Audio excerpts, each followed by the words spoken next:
Christened her new headquarters today, opened it up on East Genesee Street. We mentioned that earlier in the program. Anne-Marie Burkle, how are you? I'm good, Gary. How are you tonight? I am doing well. It's a pleasure to be here as always. Hey, did you happen to catch the administration?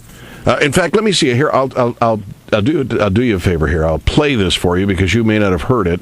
Let me go back here to 4 minutes, and here we go. This is Barack Hussein Obama talking to George Step on Top of Us about the health care mandate and forcing people to buy health insurance. And here's what he said. You've got to take a responsibility to get health insurance. It is absolutely not a tax increase. What it's saying is that it's absolutely not a tax increase.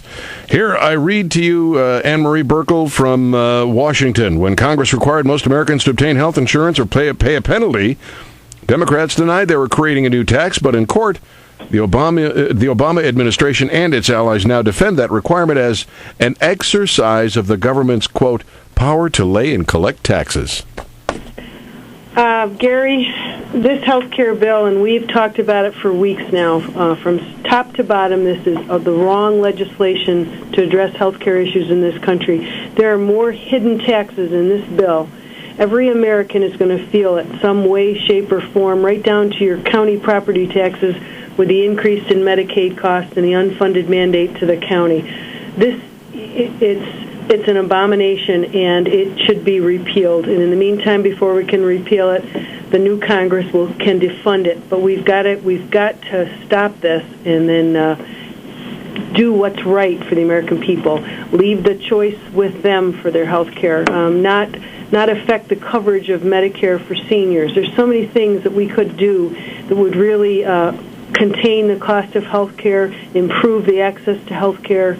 But this bill is bad. It's 2,000 pages. It creates regulatory bodies. It creates oversights. It creates 16,000 IRS positions. It's insanity. It's not the way government was ever meant to be run. Anne-Marie Burkle is our guest, and the telephone number here, 425-1059.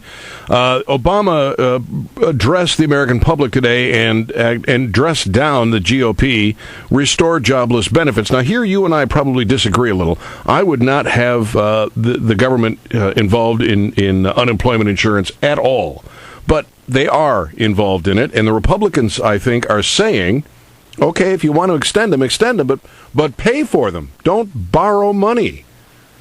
What say you? And that's been the discussion by the Republicans, that if we're going to provide unemployment insurance and extend this, then we just need to be able to pay for it as we go. But, I think we got to have the discussion about whether it's reasonable or not to extend unemployment for 2 years. And beyond a certain point, maybe we should change what unemployment insurance looks like. And perhaps we should discuss, let unemployment insurance be the safety net. If you can go out and find a job, it may not be your ideal job, it may not be what you're trained to do, but it's something. And then you have unemployment as a supplement. But I don't think we can continue on in this way. And I think, quite honestly, human nature being what it is, I think in some instances, extending unemployment for 2 years discourages people to go out and look for work. What is the incentive? Sit home and collect a paycheck. Have you heard of fun employment? Because that's what some people describe it as. Anne-Marie Burkle is our guest. We got to stop for just a minute, Anne-Marie Burkle, and take a quick break. Hang on. We're going to come back and chat with you and take some calls. 425-1059. It's the new 105.9 FM, the Big Talker. The new 105.9 FM, Big Talker. Hey, welcome. It is 5:40 and 82 degrees outside. I'm your host, Gary Nolan. Anne-Marie Burkle joins us on Hot Talk on 105.9 FM, the Big Talker. 425-1059, the number to call. We're just talking about the unemployment. And Anne-Marie, you think that we ought to look at revamping how that's done? Well, I think we've got to try something different. I just think human nature being what it is, not to... 2 years is a long time, and I think it really is it's a deterrent for people to try hard to find a job. But the real answer in all of this, Gary, the real answer is to do what we need to do to stimulate true economic recovery and create jobs. And that's the only way we're going to do that is by getting the government out of the way, reducing government regulations, reducing taxes, reducing corporate taxes so we can keep corporations in our district they will create jobs. Small businesses will create jobs, but we have these crushing tax burdens, and you just mentioned a couple of new ones with this health care bill. Between the proposed cap and trade and health care, these businesses are scared. They're uncertain as to what the future is going to bring, and they're not going to create jobs, and they're not going to grow because they're hunkered down waiting to see about all these new taxes and how it's going to affect them. That's a problem. Every step this administration has taken, not only did they not address true economic recovery in the correct manner,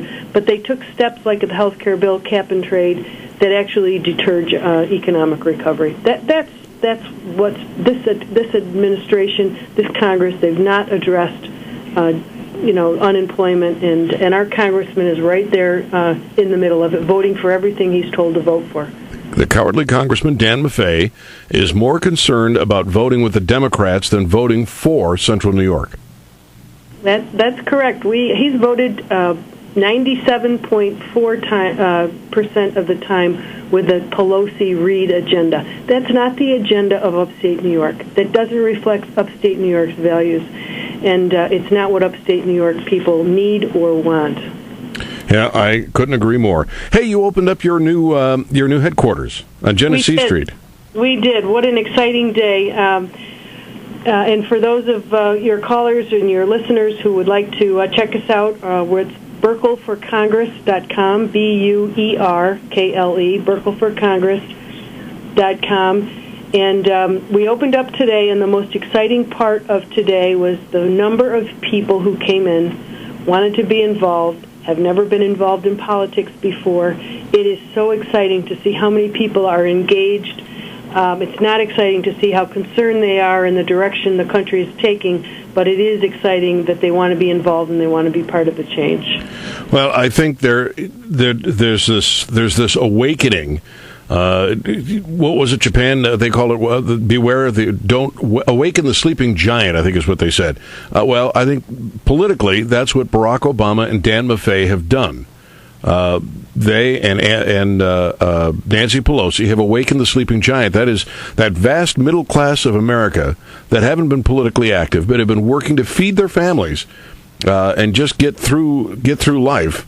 And suddenly, they see that liberty is being stolen, and they're active. They're out there making a difference. And I think those are the people who are coming to you and saying, "Let's get this going." No, you're absolutely right. Those are exactly the folks we're seeing, people who have been preoccupied with putting food on their table and working day to day. And now you're absolutely right. They're sensing that their freedoms are being lost. Every time this government passes one of these these omnibus bills, this health care bill, this financial reform bill, people, ordinary Americans, the people who live in this district, feel that one more freedom is taken away, one more freedom, one more tax is imposed, one more regulation is imposed, and they've had enough. They've had enough, and that's what we're hearing and seeing. We're going to send you to Washington and hope that you can help fight it. Let's grab a couple of phone calls. You willing? You ready? Oh, very much so. Thanks, Gary. All right. Jeff is on in DeWitt. Jeff, welcome. Glad to have you on the new 105.9 FM, the Big Talker. How are you? I'm excellent. And you? I'm doing well, sir. All right. Well, I just had a question for Anne Marie. My grandfather uses Medicare, and I know that thanks to the health care bill, there's a lot of cuts. And I was concerned. I was going to ask her what she planned to do about that if she gets to Washington.